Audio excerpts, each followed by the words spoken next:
Boa noite, meus irmãos e irmãs.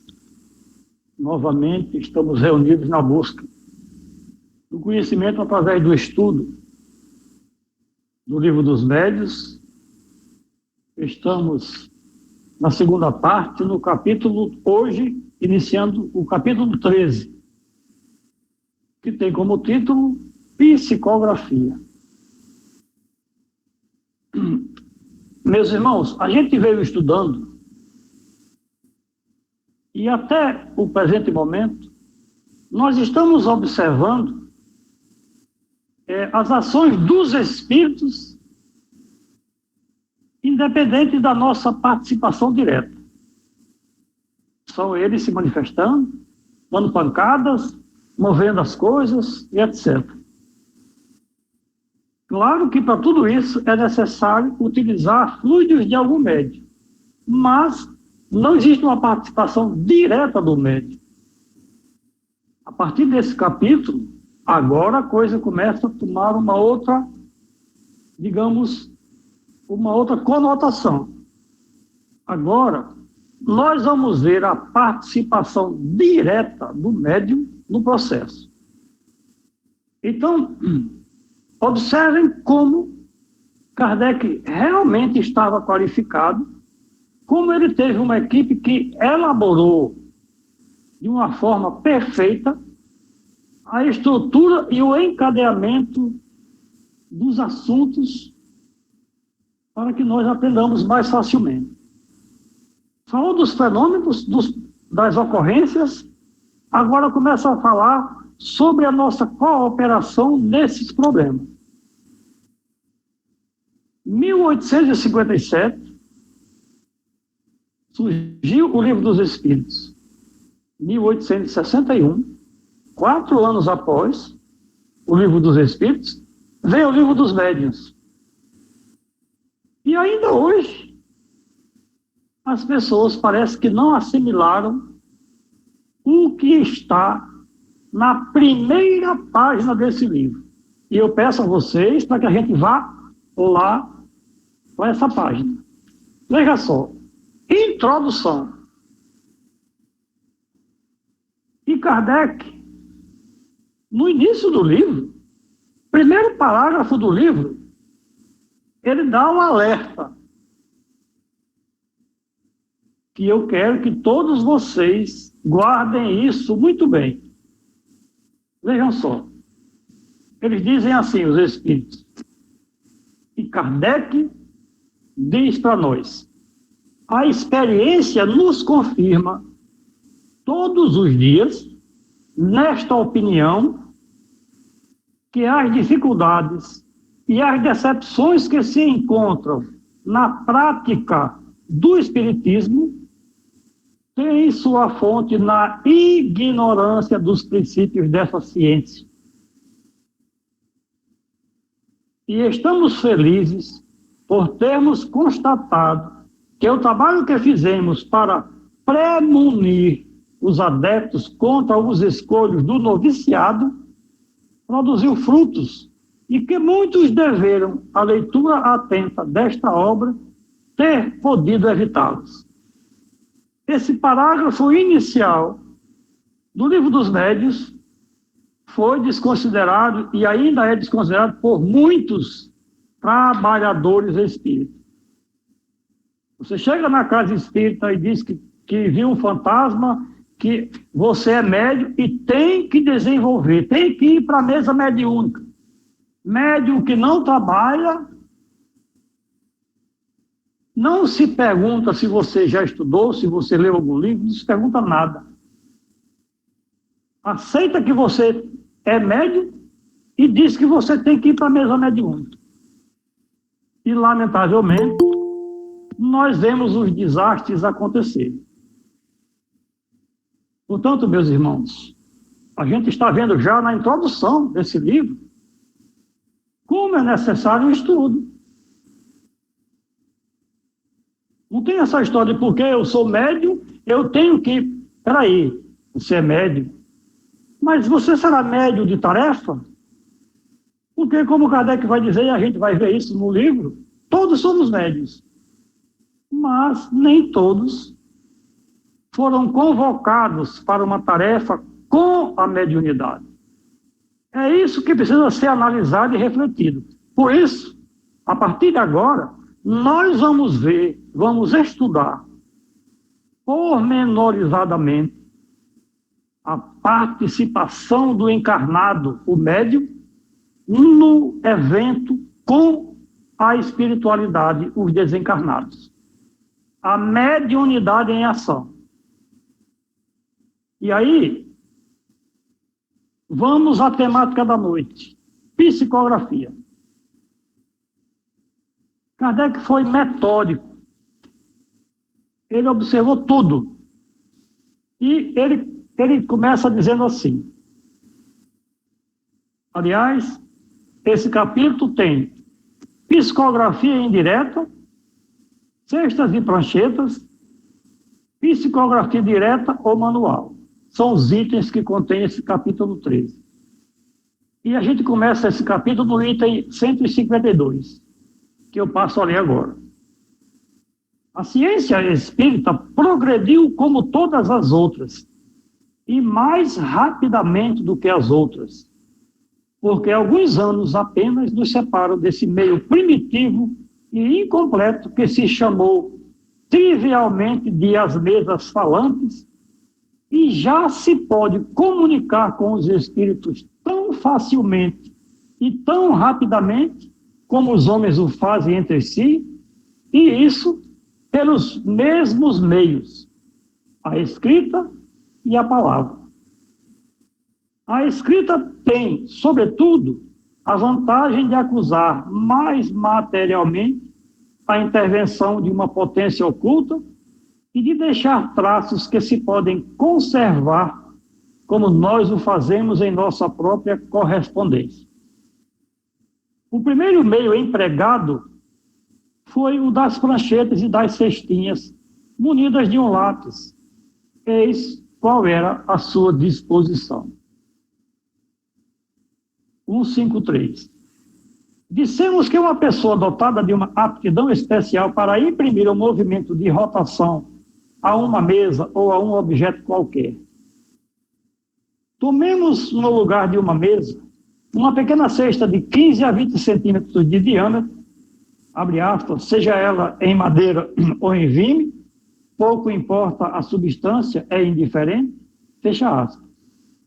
Se agora, através do fundo da cesta, se faz passar um lápis solidamente preso, a ponta por fora e embaixo, e que se a mantenha bem equilibrada sobre a ponta do lápis, este colocado sobre uma folha de papel, colocando os dedos sobre a borda da cesta, tomará seu movimento.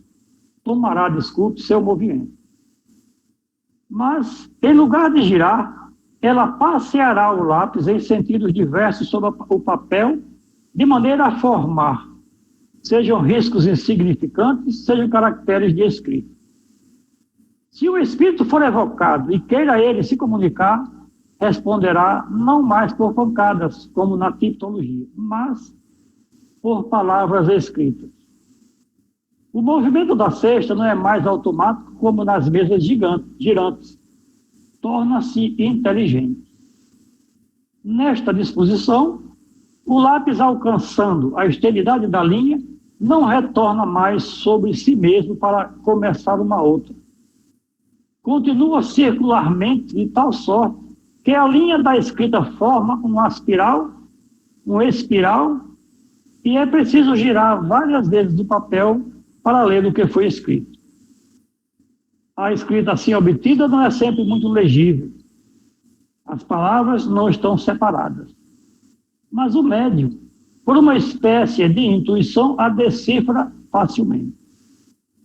Por medida de economia, pode-se substituir a ardósia e o lápis de ardósia por papel e lápis comuns. Designaremos esta cesta com o nome de cesta peão. Substituiu-se algumas vezes a cesta por uma caixa de papelão, muito semelhante às caixas de drajas. O lápis é em forma de eixo, como no jogo do peão. Item 154. Vários outros dispositivos foram imaginados para atender ao mesmo fim. O mais cômodo é o que chamaremos de cesta de bico, e que consiste em adaptar na cesta uma haste de madeira inclinada, fazendo sair de 10 a 15 centímetros de um lado, na posição do mastro da proa de um navio. Por um buraco feito na extremidade dessa haste, ou bico, se faz passar um lápis bastante longo para que a ponta repouse sobre o papel.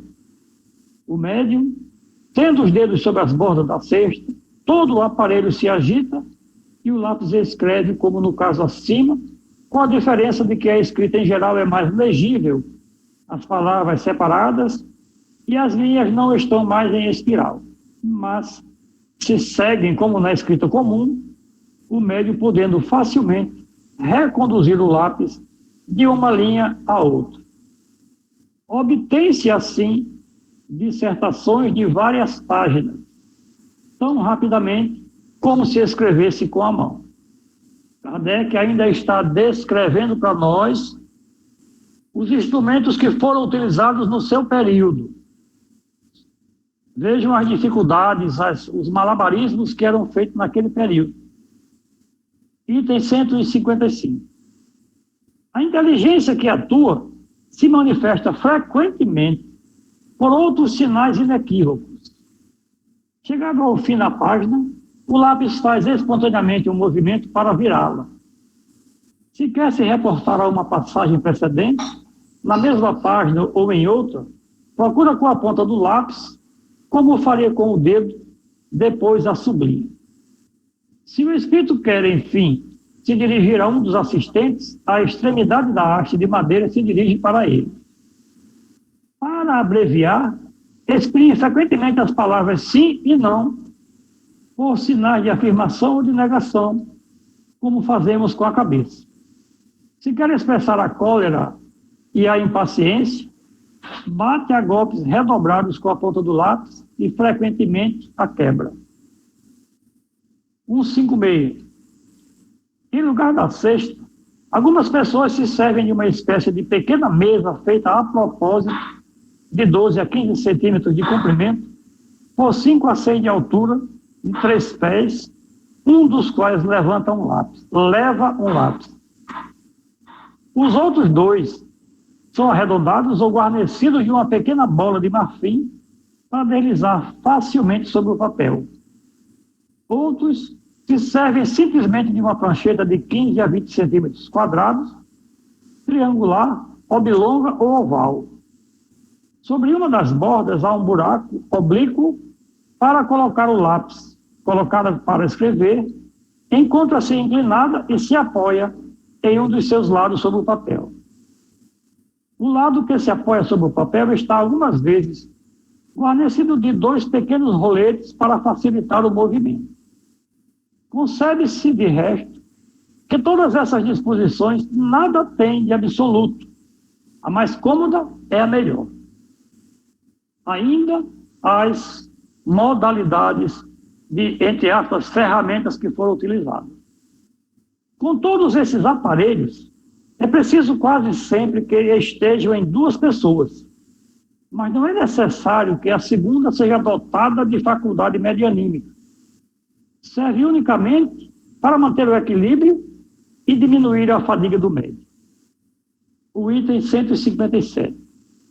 Chamamos psicografia indireta a escrita assim obtida, por oposição à psicografia direta, ou manual, obtida pelo próprio médium.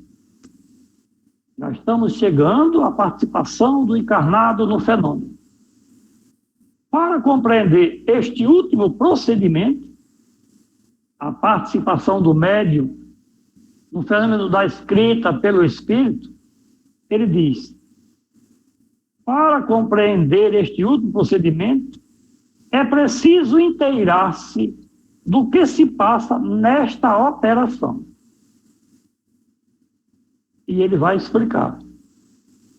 O espírito estranho, desencarnado, que se comunica, age sobre o médium, Este, o médium, sob esta influência, dirige maquinalmente seu braço e sua mão para escrever, sem ter, e aí abre aspas, é pelo menos o caso mais comum, fecha aspas, sem ter a menor consciência do que escreve. Aqui, precisamos considerar que Kardec está escrevendo em 1860 para 861.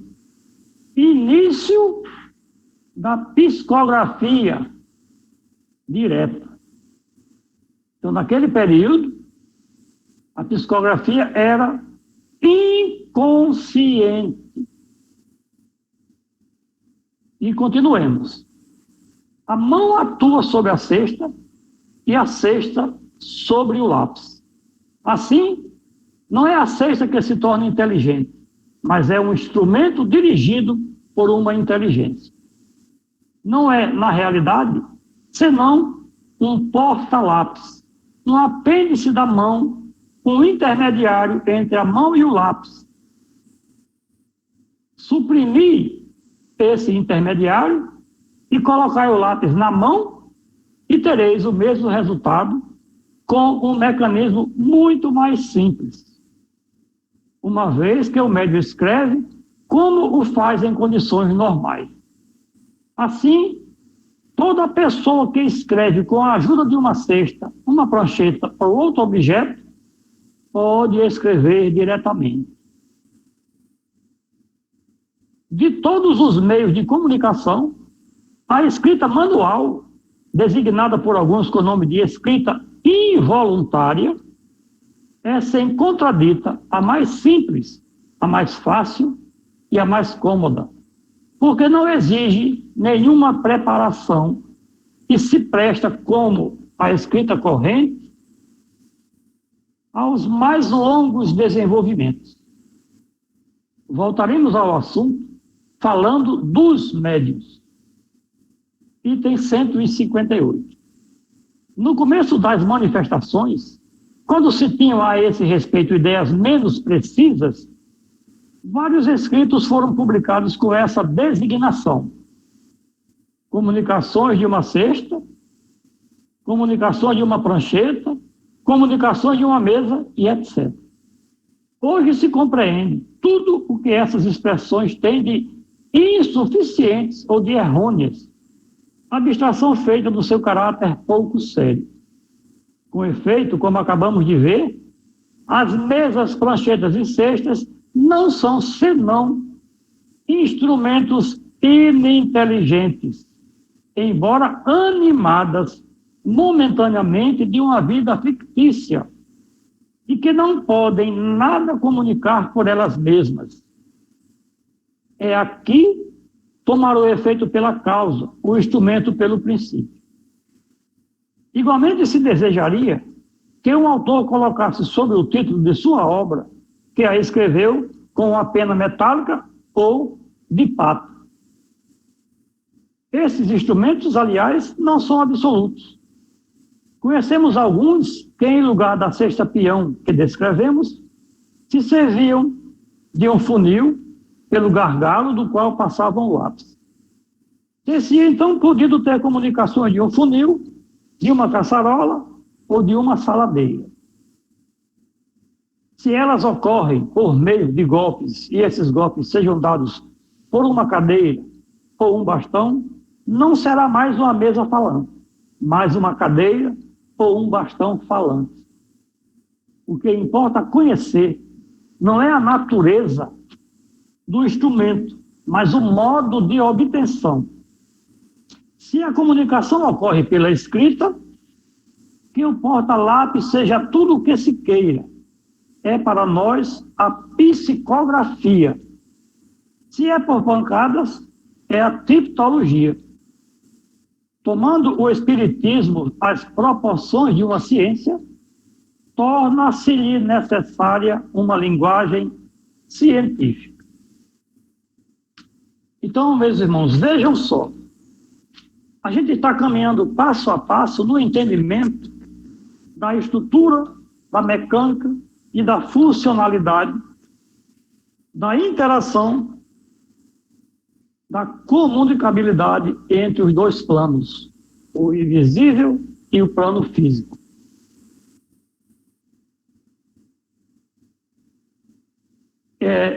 A gente precisa observar que tudo que nós estamos vendo aqui foi o material que Kardec colocou à disposição no período de 1861. Então, ele diz aqui no item 157 que para compreender esse procedimento é preciso inteirar-se do que se passa nesta operação. Na operação em que o médium está atuando e promovendo alguma atitude. Falar, escrever e etc. Então, a gente precisa entender essa mecânica para que a gente realmente saiba o que está fazendo.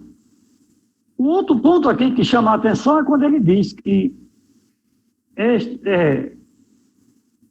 é utilizado pelo espírito estranho, que esse espírito age sobre o médium e o médium, dirige maquinalmente seu braço e sua mão para escrever, que, sem ter a menor consciência do que escreve. É como se todos os médiuns fossem inconscientes. E a gente sabe que existe a evolução da própria mediunidade. Ora, se existe, e a gente vai ver isso na sequência, a mediunidade intuitiva, e eu recebo uma mensagem, uma informação ou uma orientação pela intuição, e eu escrevo, o que é que está se passando? Exatamente essa mecânica que ele está nos ensinando. O espírito estranho age sobre o médium, inspirando, sugerindo, e eu, com a minha vontade, conscientemente, escrevo ou não escrevo aquilo que eu ouço. Porque já que ele me intuiu, eu posso não dizer nada, eu posso não escrever nada. Como eu posso escrever, como eu posso falar a intuição que eu recebi. Portanto, já não é mais, digamos assim, admissível a gente encarar como sendo regra geral que todo médium psicógrafo age sem ter a menor consciência do que escreve. Hoje, praticamente todos os médios são conscientes. E aí é onde está uma grande dificuldade daqueles médios que ainda não estão seguros de aceitarem o que estão fazendo, porque estão, digamos, na sua plena lucidez. E eles acham que é dele. E essa dúvida, às vezes, atrapalha a evolução da minha mediunidade, porque eu tenho medo de eu estar misturando as coisas. E isso é um empecilho que atrapalha. Então, a gente está estudando, estamos estudando em conjunto, para que a gente troque ideias em cima dessa temática. Porque a coisa vai se aprofundando. Né? Porque, às vezes, você percebe que aquilo é do médium.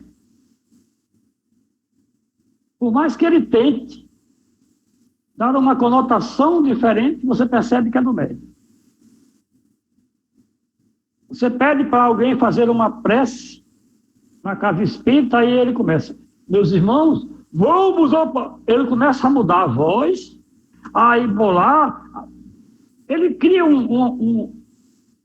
uma situação que você percebe que é tudo dele. Porque não é preciso isso, está aqui, ó. Vamos conhecer a mecânica. O espírito age sobre o médium e o médium vai agir. Aqui, no caso, é inconsciente. Mas quando eu sei, quando eu percebo, e aí entra todos os pormenores da questão de marcadores, que a gente, com o exercício, começa a perceber que em determinado momento meu braço treme, vai ser diferente para cada um. Eu percebo que ali tem algo diferente ocorrendo. A ideia que vem não era que até pouco tempo eu estava com ela na cabeça. Então, a gente vai começando a observar a influência, a ação do Espírito em nós. E aí vem a nossa parte. É o estudo que a gente vai fazendo. Conhecendo a mecânica do fenômeno. Porque é o seguinte, é preciso levar em conta, esse é um ponto que eu não abro mão.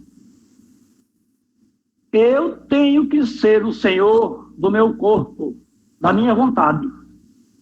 Espírito nenhum me obriga a fazer nada. Porque é a cada um segundo as suas obras. Então, se eu agi porque quis.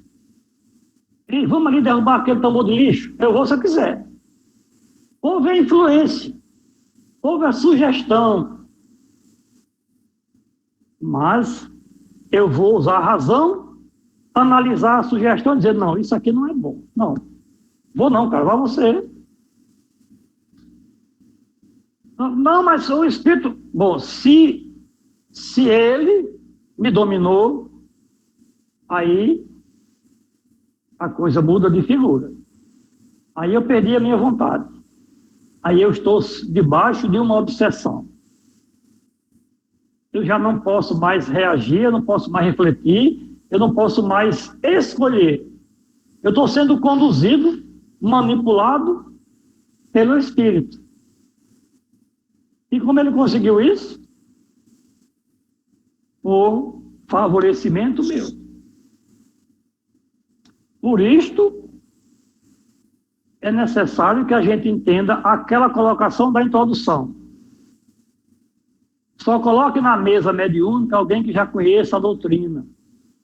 Porque se você colocar alguém ali que não conhece, só porque ele incorporou o Espírito, aí é onde está o problema. Se eu nunca tive numa casa espírita, se eu não conheço a doutrina espírita, e eu incorporei no shopping, se eu incorporei não sei onde, se eu incorporei em casa, eu preciso tratar isso primeiro. Eu não posso ir com isso para a mesa mediúnica. Quando eu digo isso, eu digo o fenômeno da influenciação do espírito sem o meu controle. Porque não é correto eu incorporar no shopping, eu incorporar em casa, eu incorporar na rua. A mediunidade tem sua tarefa, tem sua função, seu lugar específico. E os espíritos superiores sabem melhor do que a gente disso. Eles vão nos respeitar. Espírito equilibrado, superior, evoluído, jamais vai utilizar, incorporar no shopping, na rua e etc. Ora, se eu tenho uma tarefa na casa espírita, ele sabe que é ali que eu vou ter a oportunidade de favorecê-lo. Então, eu preciso analisar com bastante raciocínio lógico para entender que não pode ser desse jeito. Então, se eu não tenho conhecimento algum, como é que eu vou para uma mesa mediúnica? Com um obsessor me conduzindo? Eu vou favorecê-lo. E ele vai ganhando espaço à medida que vai passando o tempo. Ele vai dizendo algumas coisas engraçadas, algumas coisas boas, tal, vai usar o nome de um anjo, de um santo, sei lá o quê, para ficar agradável, e eu vou deixando. À medida que eu vou deixando, eu vou favorecendo o seu domínio. E daqui, para eu sair disso, vai estar mais trabalho. Então, é necessário primeiro esclarecer o médium, para que depois ele, com consciência, ele analise se ele realmente quer, aceita uma tarefa com a mediunidade, orientada por Jesus.